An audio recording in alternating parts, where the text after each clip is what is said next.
السلام عليكم. هاي اليوم مكان جديد وهاي أول شمرة بيه. هسه راح أشمر أول شمرة والرزق على الله. حبينا ندور مكان جديد نسوي لكم شوية تغيير، مو كله نفس المكان نصيد بيه. بسم الله يا الله. بعدني ما منظفه زين بس مال القعدة، إذا شفنا بيه نتيجة ننظفه ونكمله وإن شاء الله نقوم نصور لكم من عنده.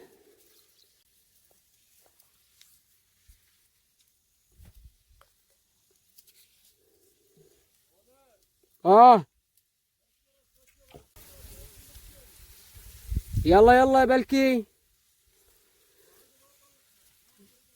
هذا صاحبي قاعد على صفحة صاح علي قال بشرت صاد كاريبية تقريبا بها نص كيلو، يقول جاي تباطح وياها. هي من نص كيلو شوية نشطة، بس هو يحب هيجي يتباطح وياها يستمتع بالسحب مالتها. لو اقدر كان راح صورتها بس ما بيه. هسه ان شاء الله احنا هم نصيد. طلعتها. يلا هي نص كيلو يا معود. جيبها جيبها تعال جيبها خل اصورها.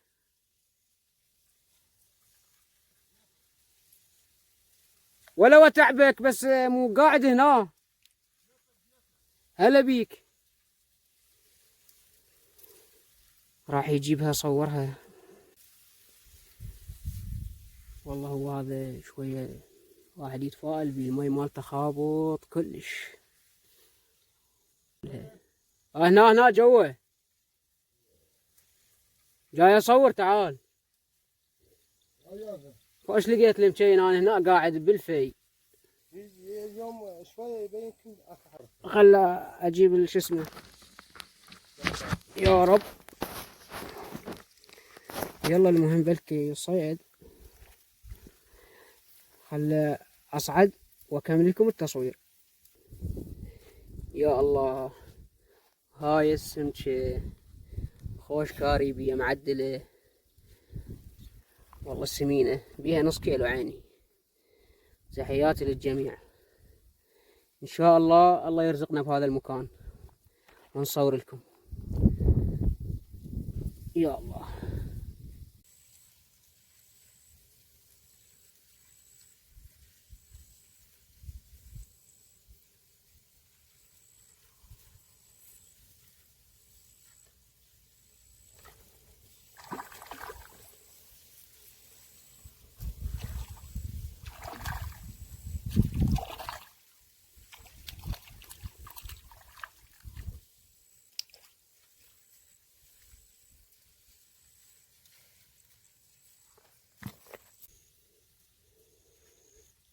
خوش حمري يا اخوان، والله كان يبشر بخير.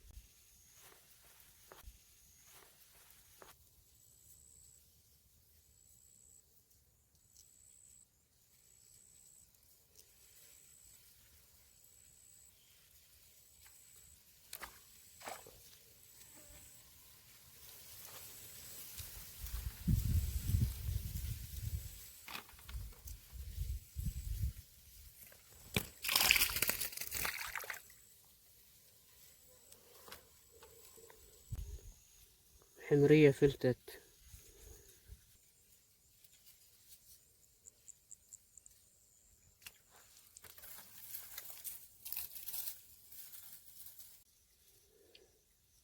حمرية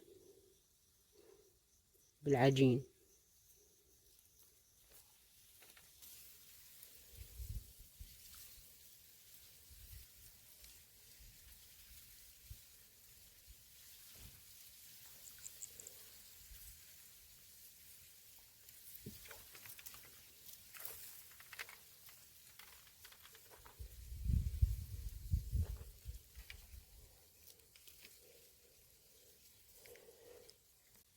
هذه كاريبية صغيرة، هاي ترجع للمي.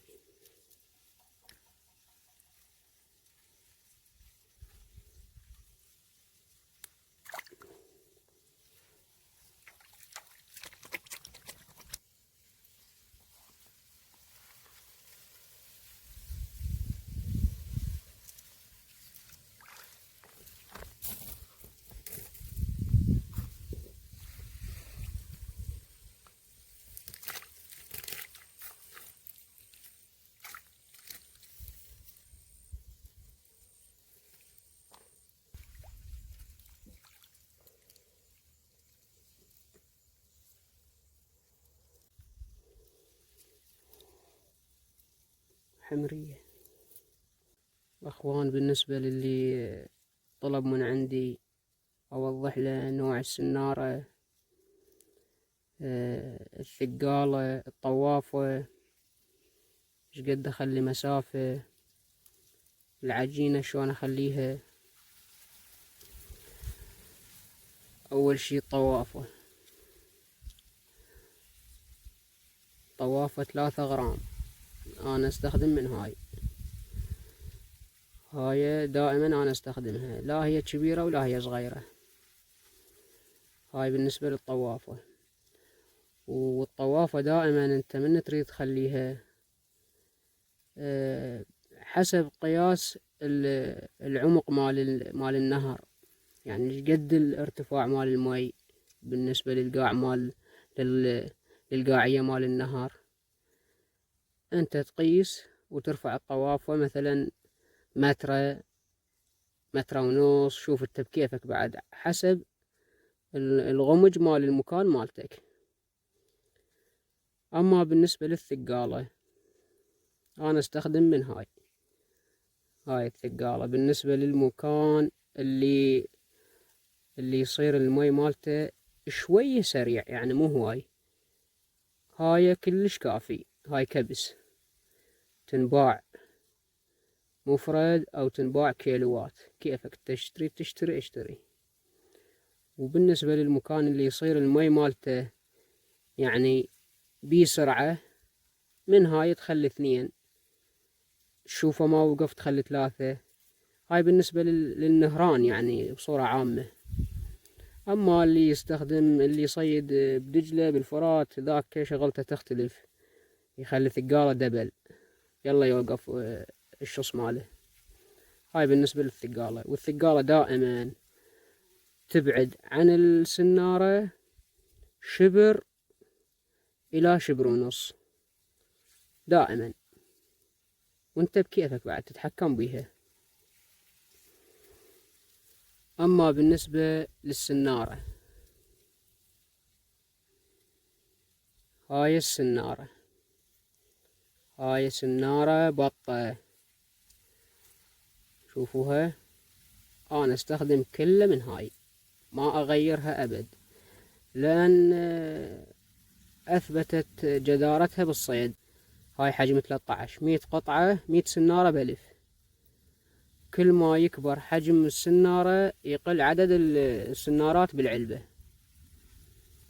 انا استخدم اما 13 او 12، يعني ترهم بيها العجينة تصير حلوة بيها، الروبيان، الحرش، هذا تخلي مصارين هم تقدر تخلي بيها يصير حلوة هيك متشكنمة صغيرة مو كبيرة.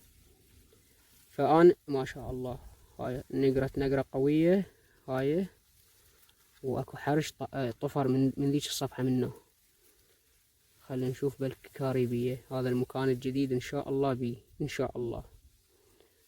راح اخلي لكم عجينة هنا بالسنارة، طريقتين احنا نخلي بيها العجينة. راح هسه اخلي لكم الطريقة الاولى، شوفوها شلون مثل شكل العرموطة. هاي شوية تقاوم ويا الحرش، يعني ما تخلص بساعة، فنستخدمها حتى ندور كاريبية تجي عادي تاكلها. هاي سنارة بطة بداخلها حجم 13، شوفوها شلونها متشكنمة حلوة. خلا احط لكم الطريقة الثانية، هي مثل يعني على نص السنارة. هيك الكاريبية من تجي تبلع هنا بسرعة تنصاد.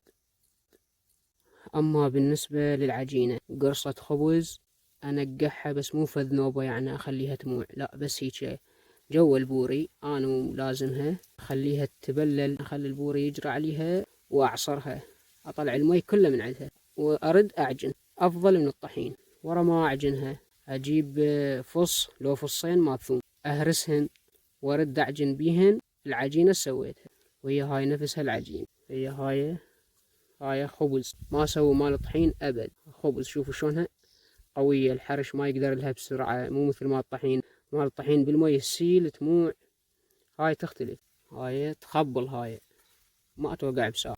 هاي بالنسبة للعجينة. الشدات مال السنارة أشكال، أكو شدات كل من ورغبته. نسيت العودان اللي جاي استخدمهن اسمهن نتالة، هاي اللي تصير فلات ما بيها حلقات، هاي هواي جاي يبيعونها بالتيك توك بالفيس. انا اشتريت ب10,000 القطعة. اكو عالم تبيع ب10، اكو عالم تبيع ب15. بالنسبة الي انا اشتريتها ب10. باله ما مستخدم، مدري مستخدم قليل والله ما ادري، بس باله نظيفة. وهاي صار لها سهاية، هاي السنارة هاي العودة صار لها يمكن سنتين، مدري اكثر مدري اقل ما ادري يعني، هو لو سنتين لو سنة ونص الله اعلم والله ناسي. وهاي كومة صدت بيها سمك كل شي ما عليها، كاريبي حمري حتى جر طلعت بيها عادي كل شي تصيد. ب10,000 رخيصة. وإن شاء الله أسوي لكم مقطع ثاني على العلفة مال الفيدر اللي أنا استخدمها منه أروح للبحيرة الدجلة، كل ما أسويها أنا أصيد بيها يعني ما يحتاج الأكاس.